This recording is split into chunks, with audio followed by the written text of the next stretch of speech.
That night, I thought my body was finally giving in to sleep until the mattress shifted, the air thickened, and something cold traced across my skin. My chest locked, my breath caught, and I realized I wasn't alone. What followed proved far worse than I ever imagined. September 1st, between 2 and 3 a.m., the world outside my window was silent, the kind of silence that carries no comfort.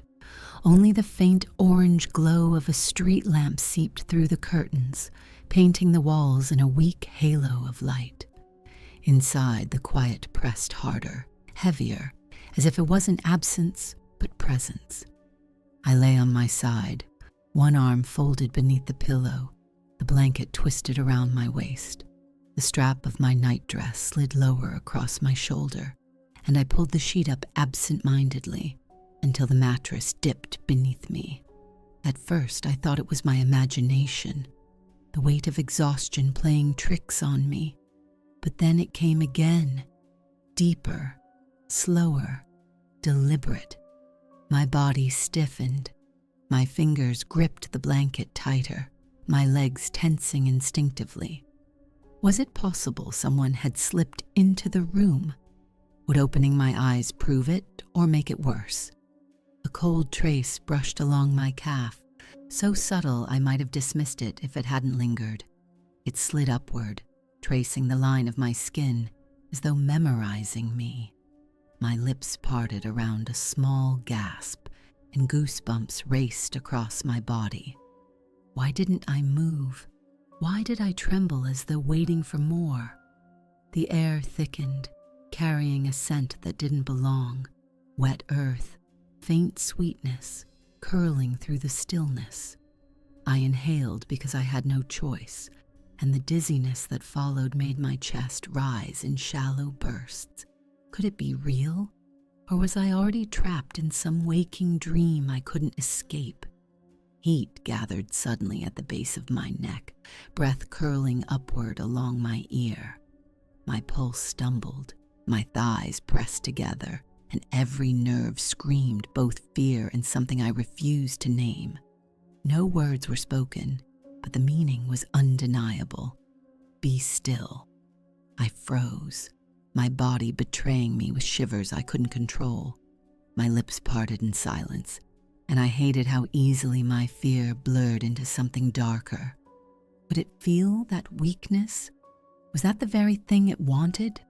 The blanket slid lower, inch by inch, until more of me was exposed to the air and to it. My skin prickled, my breath stuttered, and I clung to the thought that if I just stayed still, maybe it would pass. But the mattress dipped harder, closer, pressing its intent deeper into the night. And that was when I realized this wasn't ending, it was only beginning. The mattress sank deeper beneath me, no longer tentative but certain, as though the weight had claimed its place beside my body. My arm remained pinned under the pillow, my other hand clutched the sheet that was steadily slipping away. Every muscle screamed to move, but I didn't.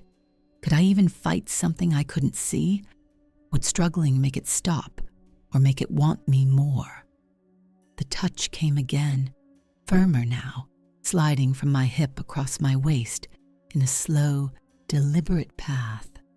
My skin prickled under the contact, goosebumps racing along the line it traced. My chest rose sharply, a shallow breath I couldn't hide. Why was I frozen? Why did fear feel so tangled with something else I couldn't admit? Heat radiated down my back, soaking through the thin fabric until it felt like fire against my skin. My lips parted with a broken gasp, too soft to be a scream, too loud to be ignored. The silence seemed to hum in response, as if the room itself leaned closer to listen. Then came the breath. It curled along my ear, sliding across my collarbone, slow and suffocating. My heart stumbled, every beat uneven, every nerve burning with dread. There were no words, only meaning etched straight into me. Don't resist. My body jerked, arching involuntarily as though the command had reached deeper than thought. I clenched the sheets, nails biting into fabric, but the mattress groaned as more weight pressed down, caging me fully. My legs tensed, but unseen pressure pinned them still. The scent grew thicker, damp earth, faint sweetness, intoxicating. I inhaled because I couldn't stop myself, dragging it deeper into my lungs until dizziness clouded my vision. My chest heaved, shallow and frantic. Could it taste my fear in every breath? Was that why it lingered, savoring every second? A flicker of light broke across the room. The lamp sparked once, throwing fractured shadows against the wall. My eyes opened for an instant, desperate for proof. And there it was. A shape loomed above me, darker than any shadow should be, bent too close, its outline nearly touching mine. My lungs froze, my throat locked, the light blinked out. Darkness crashed back heavier than before, swallowing every trace of safety. And in that suffocating black, I knew one thing with certainty. It was not finished with me. The darkness pressed closer after the light vanished, heavier than the weight of the sheets pinning me. My chest heaved in frantic bursts, my lungs straining as though the air itself had turned solid. My arms twitched helplessly above my head, my legs trapped by pressure that didn't need hands or ropes. The silence was no longer absence. It was presence, full, steady, patient. The touch returned, cruelly deliberate. It glided across my stomach, circling just beneath my ribs, then trailed lower, pausing long enough to make my body quake. A gasp tore free from my lips, sharp and broken, betraying me.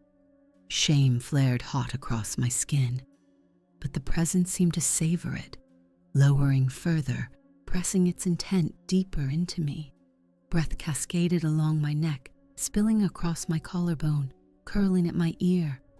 My pulse faltered, my body shuddered, and then came the command again, not spoken aloud, but carved into me with absolute certainty.